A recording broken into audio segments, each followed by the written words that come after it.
Hello and welcome to Healthy Living on Trust Television, where we explore vital health topics to keep you informed and healthy.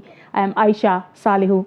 Today, we're discussing fibroids in women, a common but often misunderstood condition. We'll delve into what fibroids are, their symptoms, and the latest treatment options. Joining us today is Dr. Henry Uwandu, a gynecologist with extensive experience in women's health, to provide expert insights. It's a pleasure to have you join us, Doctor. Thank you very much. Thank you for having me. Fibroid is such a serious condition, so much so that July has been set aside as Fibroid Awareness Month. And it is important for women to understand what fibroids are and how they can be treated. Although, according to research, fibroids are common and affect many women of reproductive age, they often go undiagnosed because we attribute their symptoms to other causes. Now, let me start with the basics. What would you say are fibroids and how common are they among women today? Okay, thank you for that question.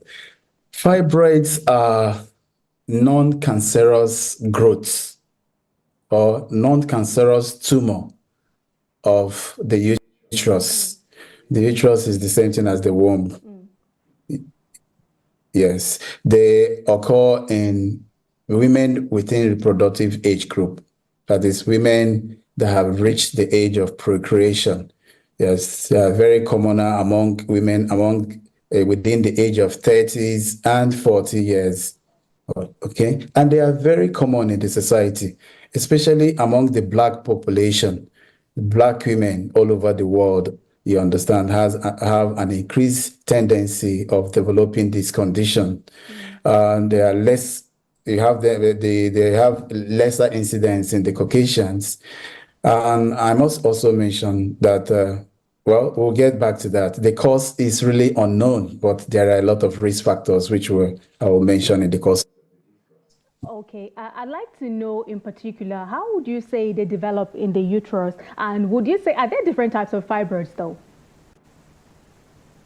Okay, the fibroid is the same, but it can develop in different parts of the uterus. Yes, so we have the ones that develop in the main body of the uterus, known as the intramyomal fibroids. We have the ones that develop around the cervix, which is cervical fibroid, and we have some that develop around the supporting structures of the womb, such as the broad ligament, what we call intraligamentary fibroid. So, but mainly all of them contain the same abnormal tissue growths, and they also, histologically are the same in terms of composition. It's just the classification is based on their location. Yes. You did say earlier that you cannot put causes to it, but however, would like to know what are some of the commonest symptoms of fibroid, regardless of the types. Okay, sorry.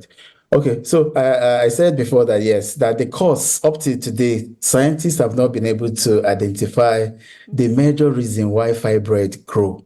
Okay, but however, there are risk factors that have been associated from scientific research that shows that that a woman has a high chances of developing fibroid. They include family history of fibroid. Yes, in a family where you have a mother, the mother or aunties have history of fibroid, the chances of it developing is high. Then previous fibroid surgery. Those that have had surgery before for fibroid have the high chances of developing additional fibroids. Okay. Then other things like increased weight gain, obesity. Okay, women that have a sedentary lifestyle, vitamin D deficiency, people that take a lot of red meat, all this has been associated with the development of fibroid. Now, you talked about the symptoms. How would you know that you have fibroid? Fibroid have a lot of symptoms which vary or which can be classified from the mechanical symptoms, what is symptoms as a result of where they are found and their size, to functional symptoms, which is symptoms that affect a woman's reproductive cycle, which is the menses. Okay. Then some of the mechanical symptoms include things like low abdominal pain, lower abdominal pain. Lower abdominal pain because when the fibroid develops, especially when it has grown to a substantial size, the weight becomes significant such that the woman feels some form of heaviness in the lower abdomen. Then abdominal distension. Some will notice gradual distension, growth of the abdomen, in the absence of pregnancy. In fact, to some lay people, they may think that the person is pregnant, not knowing that it is the fibroid that is growing and enlarging the uterus. Others includes abnormal menstrual flow, especially heavy menstrual flow. This is one of the commonest symptoms that bring women to the clinic to come and see us, especially for those that are not aware that they have fibroid.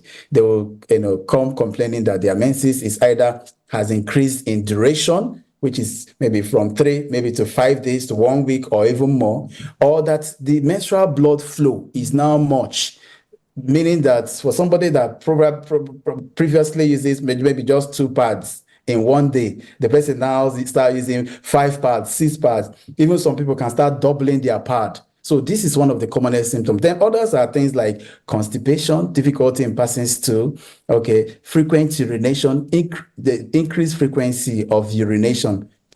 This one occurs as a result of compression. When the fibroid has taken the space over there, there's little space for the urine to accumulate. So very small quantity of urine, the bladder is already filled and you feel like urinating. Yes. Then others are things like low back pain and other associated symptoms.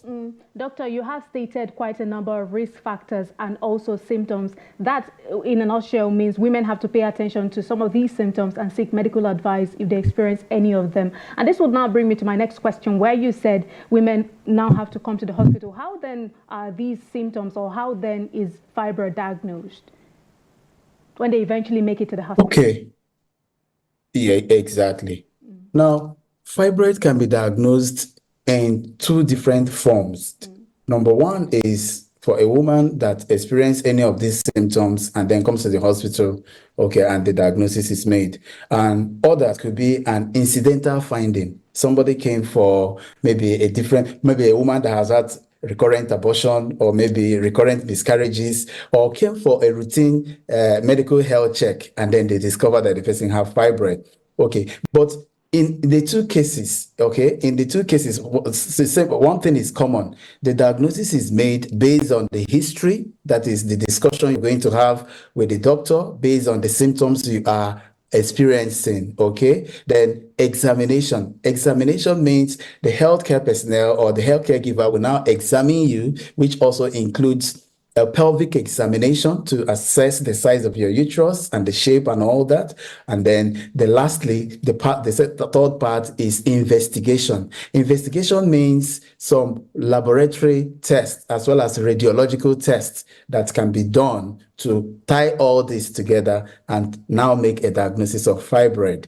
Yes. So using these 3 mechanisms, 5 methods, the diagnosis of fibroid can be made, which can be following a symptom, and then the patient comes to the hospital, or an incidental finding when the patient comes for a different thing altogether.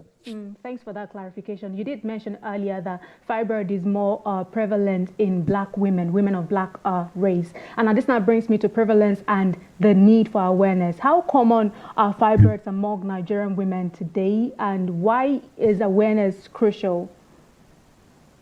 Okay. Fibroid is very common among Nigerian women. In fact, there is a slogan in medical practice that says that no operation list is complete without a fibroid.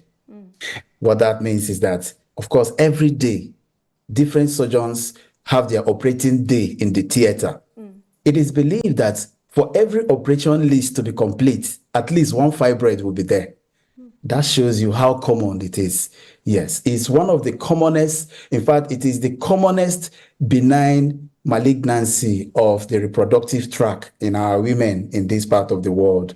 And it is very common in our society, so to the extent that, it is the commonest symptom of abnormal menstrual bleeding that makes a woman come to the hospital to complain that the menses is not flowing well. Majority of them, you find out that the problem is fibroid, either as a result of excessive menstrual flow or prolonged duration of menstrual flow. Yeah, so it's very common in our environment, okay? Then I will also say that the awareness about uterine fibroid is there, but of course, because of our level of literacy level, okay, and the level of low level of awareness in this part of the world, I will not say that every woman have this information handy.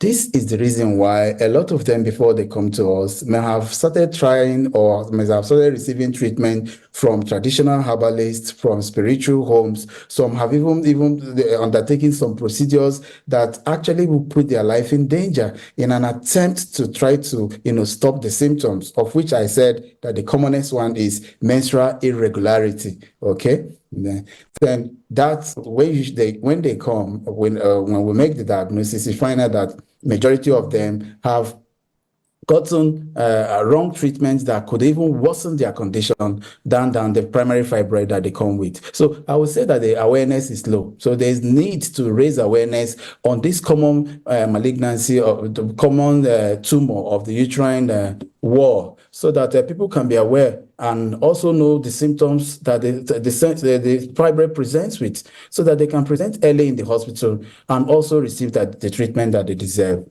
Okay, it is not enough that we state out the risk factors and also the symptoms and the possible method of diagnosis without talking about the possible treatment options. What are they?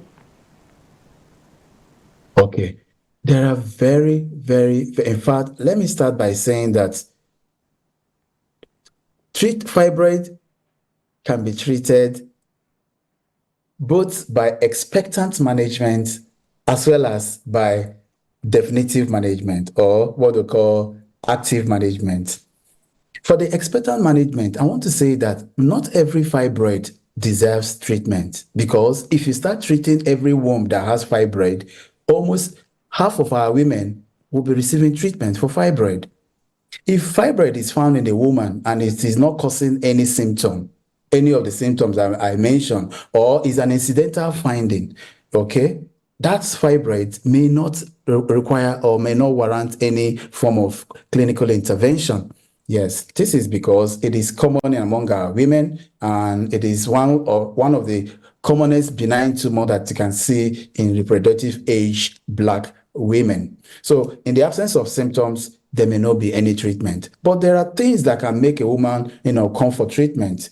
These factors include things like cosmetic reason. For maybe a woman's stomach is now so big that she finds herself no longer attractive in the mirror, or people keep wondering if she's pregnant, she may come for that. Other things are mechanical factors such as constipation, increased urinary frequency, chronic pelvic pain, okay? All this definitely becomes a problem. And the woman will want to come and tell you that, I'm having difficulty with constipation. And you find out that it's because fibroid has occupied the space that the stool is supposed to pass through. Definitely you have to do something about that. That of either urine retention or increased urinary frequency is also a problem. For instance, when you have urine retention, if it is not relieved, it can damage the kidneys, and that leads to chronic kidney failure. Yes, we've seen a lot of women who are today receiving dialysis or have even gone for kidney transplant, and the problem is fibroid that was there, that was not detected on time until the kidneys are damaged. Okay, then of course the very common one is the menstrual abnormalities, like I mentioned, irregular menses, heavy menstrual bleeding, or those that come for instance, recurrent miscarriages or preterm labor as a result of the presence of fibroid in their womb. All these people will require treatment. Now, what are the treatment options? The treatment options includes medical treatment and surgical treatment. For the medical treatment, there are a lot of drugs that we use to relieve some of the symptoms that are found in fibroid, such as painkillers like NSAIDs, okay, such as tranexamic acid to reduce blood flow.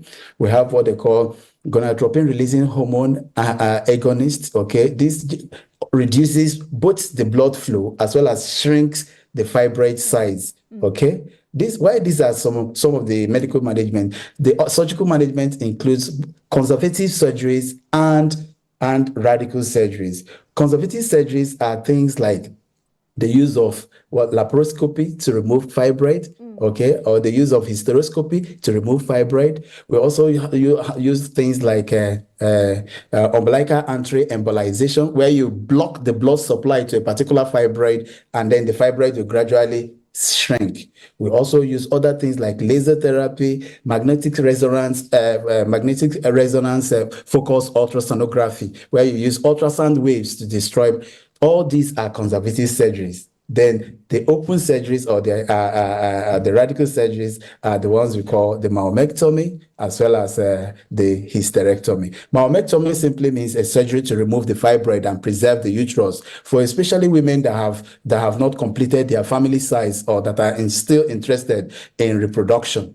Then for those that have completed their family size and there is no need for the uterus again, we'll now carry out hysterectomy, which is complete removal of the uterus to take care of the fibroid. Okay, doctor, I couldn't help but notice that you talked about surgery, right? And then I also know that sometimes we have recurrence of these fibers coming up, even for women who have undergone surgery. One would think surgery is a final resort. How come we still have these cases, resurgence of fibers coming into women who have already done surgeries? Yes, thank you very much. So this is one of the things that we must always discuss with women before we take them in for surgery. That you're going in for surgery does not mean that you can stop fibroid forever and ever. Remember, in the first place, the reason why you developed fibroid was not because you contributed to it in any way. It was because of your genetic factor. It was because of the environmental factor, things that you don't have control over. And even when you have a surgery for fibroid, those factors are still with you, provided you are still within your reproductive age. So the chances of fibroid growing back again is high among women. Among any woman that develops fibroid, the chances of regrowth is high. So that should be well understood. And the reasons still remain the same. The risk factors that made they predispose you to the development of this fibroid in the first place are still in play in such women. Yes, that's the reason. So surgery for fibroid, like I mentioned, is a common surgery, and we do that. We recommend the surgery for women based on their needs. Okay, for those that have completed the family size, one of the options is to remove the womb and remove all the fibroid, and that puts a permanent end to it. But for those that have not completed their family size, they will definitely resort to mammectomy, which is an operation to remove only the fibroid and preserve the womb. Okay. Now, at this juncture, let us look at some common myths and misconceptions. Some people would say fibroids equal cancer. How true is that? Okay. Fibroid is not a cancer, like I said before. Yes. Though it's a tumor, but it's not a cancer. A cancer is a malignant tumor, okay? A tumor that can spread, that can invade, and that can destroy, and that can cause death. Yes, by so doing. But fibroid is a benign tumor in the sense that it does not proliferate, it does not migrate to other parts of the body, it does not penetrate to other parts of the body other than the uterus where it is found. Okay? So it is not equal to cancer. Okay. The chances of fibroid turning into cancer is there, but it is in fact it's less than 1%. Okay. Now that we yes, that studies have shown just less than 1%. Let us look at the place of fertility in fibroids. Do fibroids cause infertility? Okay. The answer is yes and no. Okay. Yes and no, because the fibroid association with infertility is an indirect form of association. It's not a direct. So literally speaking, you can say that it does not cause infertility. Why? Because fibroid does not interfere with conception.